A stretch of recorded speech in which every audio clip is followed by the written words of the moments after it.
Howdy, y'all, and welcome back to the Alphabet Platinums.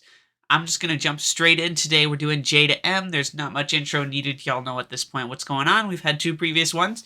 Let's get it started right away.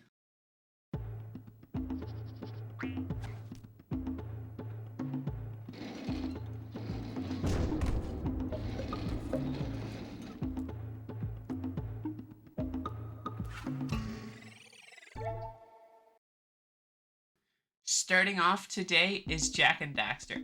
This game is honestly incredible. I have never been a platformer enjoyer. I always sort of said whenever anybody would suggest them to me, I'm just not a platformer person, I don't like them. But I finally decided to jump in with Jak and Daxter. Now originally I was going to play the Vita version.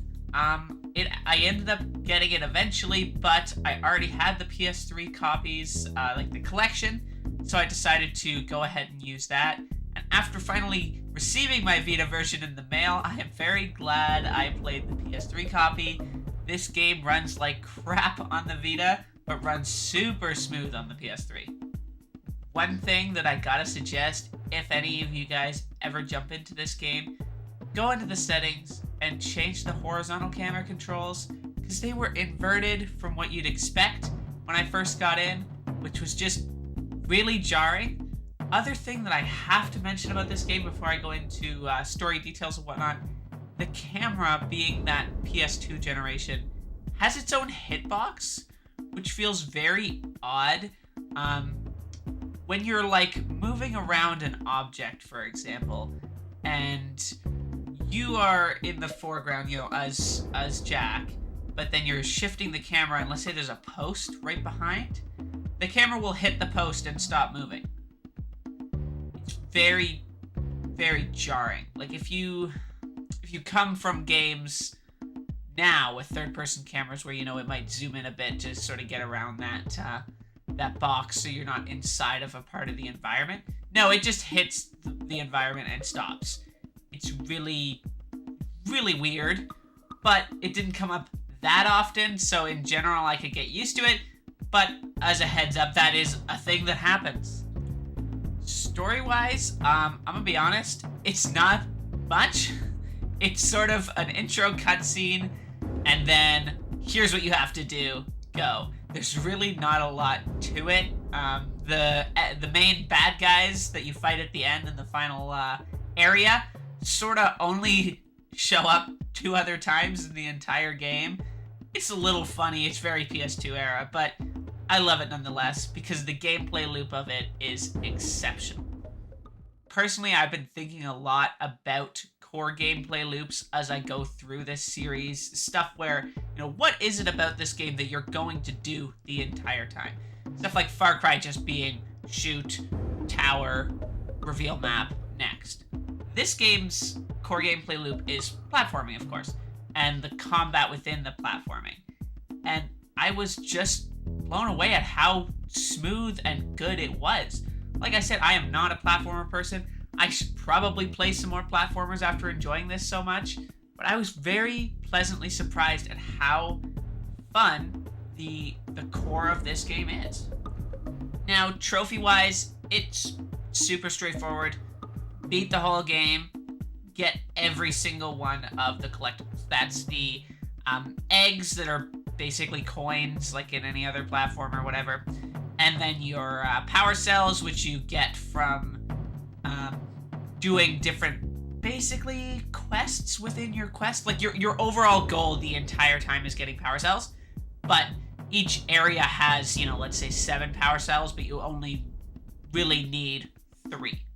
So getting all the power cells is pretty straightforward. It kind of tells you in the pause menu, you can view how many orbs you've gotten in the area and how many power cells you've got, which, can I just say, how did they get this so right in the PS2 era and they're still fecking it up today? Like, come on. This game has the ability to check every single collectible on the fly in the pause menu, including some subtle hints on what you're supposed to do for it, or a downright instruction on what you have to do for it. Whereas I've played games that have released in the past 2 years where they just give you no indication of what you're supposed to do to get these collectibles. Just that they're out there. It's so refreshing. And I get it that this game, you know, it's pre, like, internet guides. So they sort of need that. But I really want that to come back. I do have to say as well, when it comes to guides, this game doesn't really have guides that'll make sense. You could watch the entire level play by play and play it start to finish the way that that player does. But if you jump into a level and then go, oh shoot, I'm missing 10 orbs, you kind of can't watch a guide and find those 10. It's not that straightforward. You really do just have to explore the level a bunch. I tried a guide for one area, like the first area I went into, because I was missing a few orbs, and I just gave up on the guide and just started exploring. I had way more fun that way, and it just works. You really can't use a guide to make it work, at least in my opinion. I could go in depth more on what it is that was so great about this game, but I think you just have to try it. It has so much charm. Highly recommend the PS3 remaster copy. It runs so smoothly. Having your little trophies, it is awesome. Play the PS3 edition. It's not that expensive either. Like, I paid, I want to say 30 or 40 Canadian dollars compared to my Jak and Daxter Vita collection that was like 90. Don't buy the Vita copy if you just want to play these games. Just buy the PS3 one and enjoy it. It's very smooth, very good. Honestly, this game made me realize that I can actually enjoy a platformer. I just hadn't played one I enjoyed yet. So I highly recommend you play it. I'm going to give it a platinum enjoyment rating of an 8 out of 10 and a difficulty rating of a 3. This game is not hard, and it's not that long either. Like, you really are just, you know, start to finish. I want to say I did it in 10-ish hours. I know it tracks my hours. Does it track the hours in the game? I don't remember. It might. I'll have to double check. But not that hard a game, not that long a game. Play it if you have not before. Why did they do him so dirty? Oh god, don't wave at me. Unexpectedly, K ended up being the hardest letter for me to find a game for. I saw lots of options, but none that were, like, interesting to me. So I ended up doing Kung Fu Panda 2 on the PS3. This game not only looks like garbage, but it is garbage. Now, when I did Kung Fu Panda, I had the bright idea that I should stream the game from 0 to 100%. Reading the website that I normally use to gauge the trophy difficulty, PSN profiles, it told me it'd be a 3 to 6 hour plat. I figured, well, I can do that. And I sat down, booted up the game, started my stream, and 6 hours and 20-ish minutes later, I had a platinum. And also a couple mixed drinks to get me through it.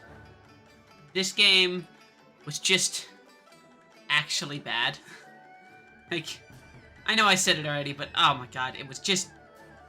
It ran so poorly. It buffered like crazy. The FPS was awful, all while looking so terrible. It looks like their entire budget went into pose fur physics. To be honest, I won't go into much detail, story and platinum enjoyment, like trophy-wise. It was bad. You can watch the entire terrible, bad game on my Twitch. I will link to it down below. It is a slog fest, but I had a good time. I think the video is fairly entertaining. Maybe I'll edit it down at some point and post it here, but probably not. It's a lot of work. But honestly, it's very similar trophy list-wise to Jak and Daxter. It's, you know, beat the whole game, get all the little collectibles. Story-wise, it's just Kung Fu Panda 2, the movie. It's post-movie. Now you're going and cleaning up Shen's forces and beating them up. It's quite stupid, to be totally honest with you. And I honestly hated this one. Enjoyment rating, I'd give it a 3. I think that's my lowest so far. And difficulty rating of a 2.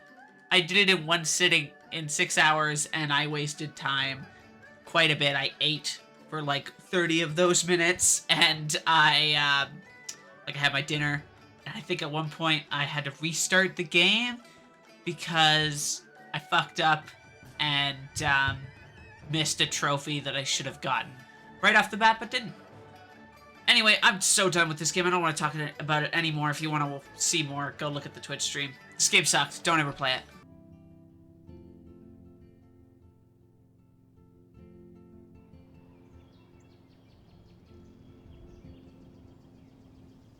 Alright, let's get into something better than Kung Fu Panda. I'm playing Life is Strange for L. This is one of my favorite games of all time. I have platted the PS4 edition. I have platted the PS4 remaster. So now we're doing the plat of the PS3 copy. This game is so fun. I love it. Despite however many times I've played it, I was still uncovering new dialogue options, new story options. This, I think, was one of my purest playthroughs, as I managed to not even have the option to kiss Warren at the certain scene in the Two Whales Diner that some of you may know, because of course, Chloe and Max forever screw Warren, don't like him. I mean, he's not terrible, but no, just don't like him. There's so much I could say about this game's story. If you've never played it, I'll be very surprised. You must have missed all of the playthroughs back in 2015 when it came out, because there were so many on YouTube. I really just adore this game. I totally missed it at the time. I played it before The Storm came out. I had never played Life is Strange before the Storm came out, and then I played them both in 2017 going into 2018. Like, I did it over that summer, and then before The Storm in the end of the start of 2018 or whatever. Honestly, just one of my favorite game series of all time. I play all the new games. I mean, there's only 4 now in the entire series, but I adore this game. If you have not played it, please play it. If you're not a video game player, watch a playthrough. It is so fun and just so good. There are still some dated dialogue moments, I'll be honest. You know, it was a 2015 game that's supposed to take place in 2013, and the writing was not exactly 11 out of 10. There are definitely a few times where I kind of cringed a little at some of the dialogue things, but if you can get past that, it's such a good game. Trophy-wise, this is a really straightforward one. It is beat all of the episodes. There's 5 episodes in total. There is 10 optional photos per episode, so that's 50 trophies right there. And then there is 1 trophy for getting all the optional photos per episode. So I think it's a total of 61, including the plat. Really straightforward trophy list. Quite fun. Super easy to do a guide for, not to mention the fact that you can actually chapter select once you beat the game and view where you missed the photos in individual chapters throughout. So easy to finish the plat. Just play it once through, enjoy the hell out of it, then jump into chapter select, get the optional photos, and you'll be set. Being this having been my many times in playthrough, I knew where almost every single optional photo was, so I did not need a guide for this one, and I just did it all in one playthrough. Maybe I think I missed 2 or 3 the entire time, and I just went and grabbed those in chapter select. Overall, fantastic game. I give it a 9 out of 10 for my enjoyment rating. That's purely because I love this game. I get sucked in. I enjoy it every time. And difficulty is a 1. There's chapter select. It's so straightforward. This game has no difficulty to it. It's just a relaxing and fun time. Definitely give it a go.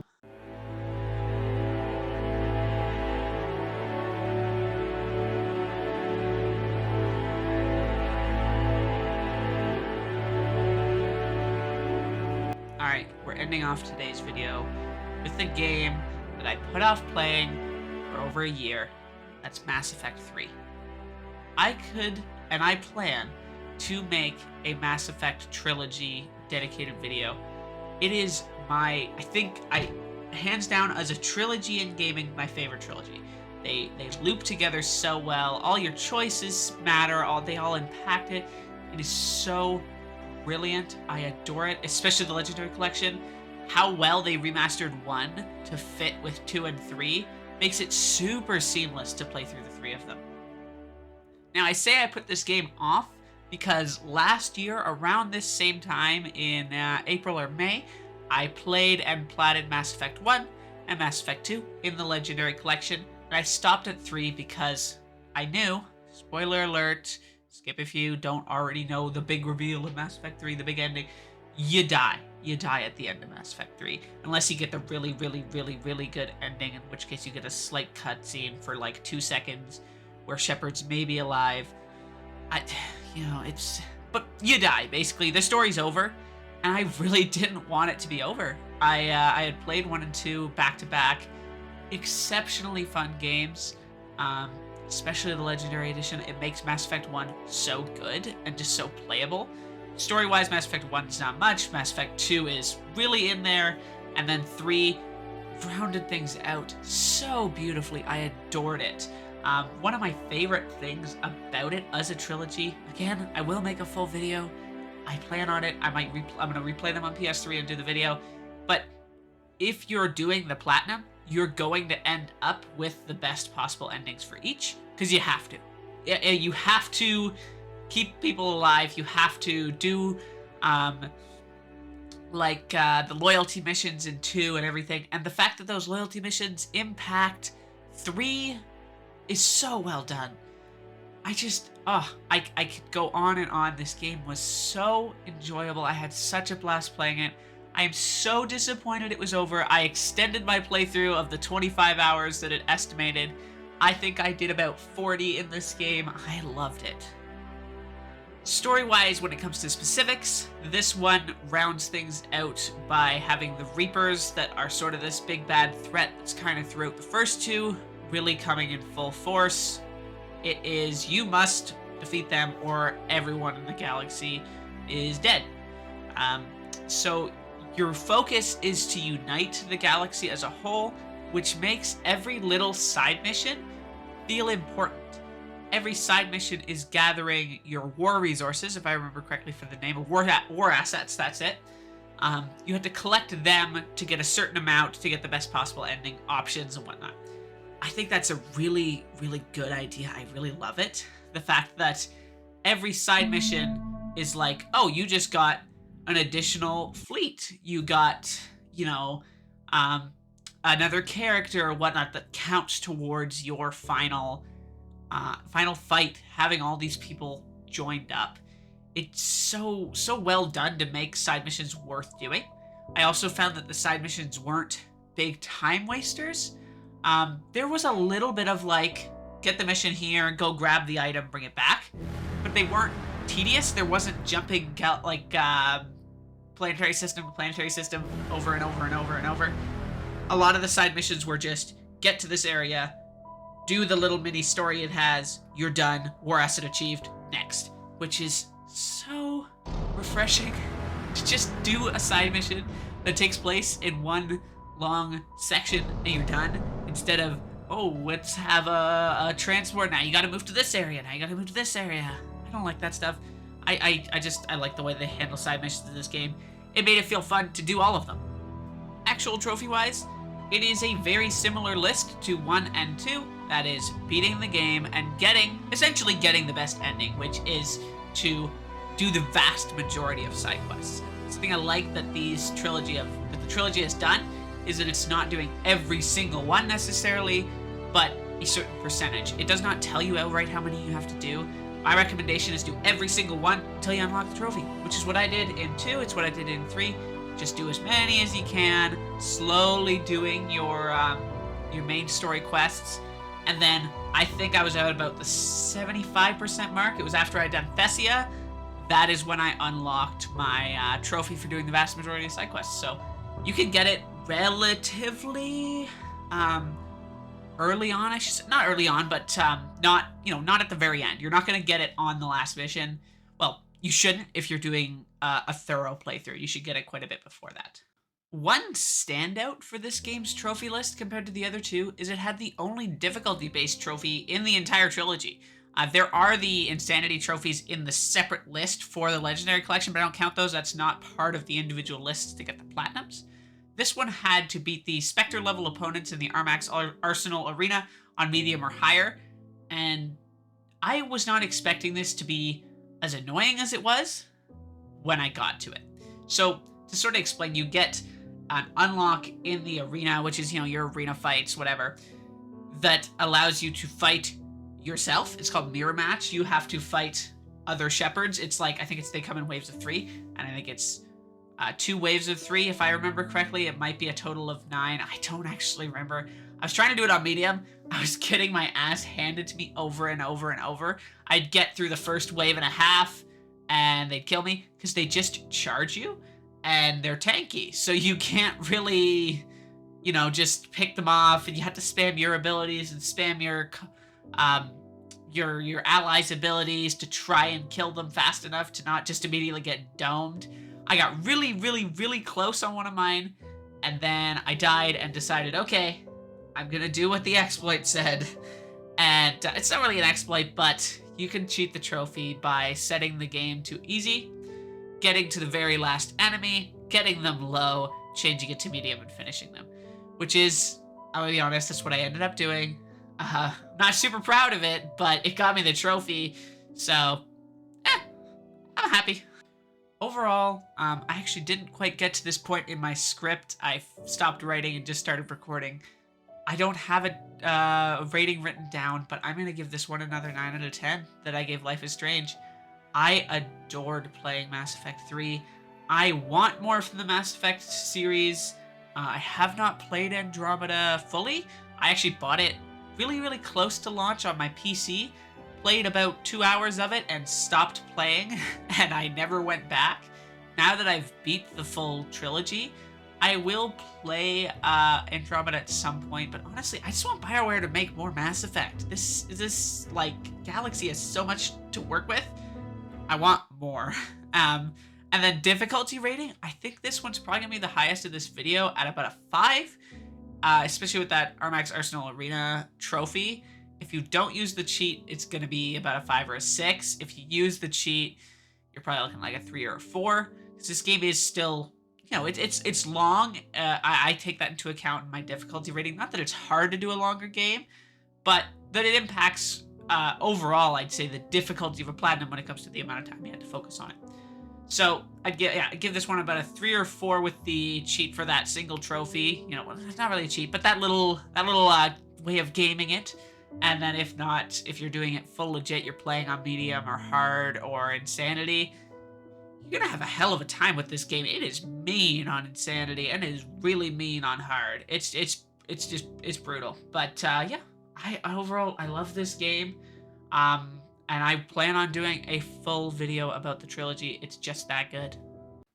But that's gonna do it for this month's episode of the Alphabet Platinums. I took a lot longer to do this one's video. I actually had all these plats done at the very start of April. I just kept pushing it off. I've had work stuff, whatever. It's been harder for me to actually get to the time to record this, but I'm finally doing it. And I do have the next game for N on order. I own all the other ones for N OPQ, I think is what I'm on. I don't know. Alphabet's hard. But anyway, I've got N on order. I'll just give you a spoiler right now. I'm finally doing my Vita game, however many letters in we are now. So stay tuned for next week. I'm going to try and figure out how I can take a recording of that. I am hoping that game I ordered, I did not check, will also work on the PS TV because I own one of those and I can get footage off that. So tune in next month. Hopefully I'll get it out faster this time, but tune in when I finally do that one. Thank you for watching, and I will see you on the next one. Thank you. Bye-bye.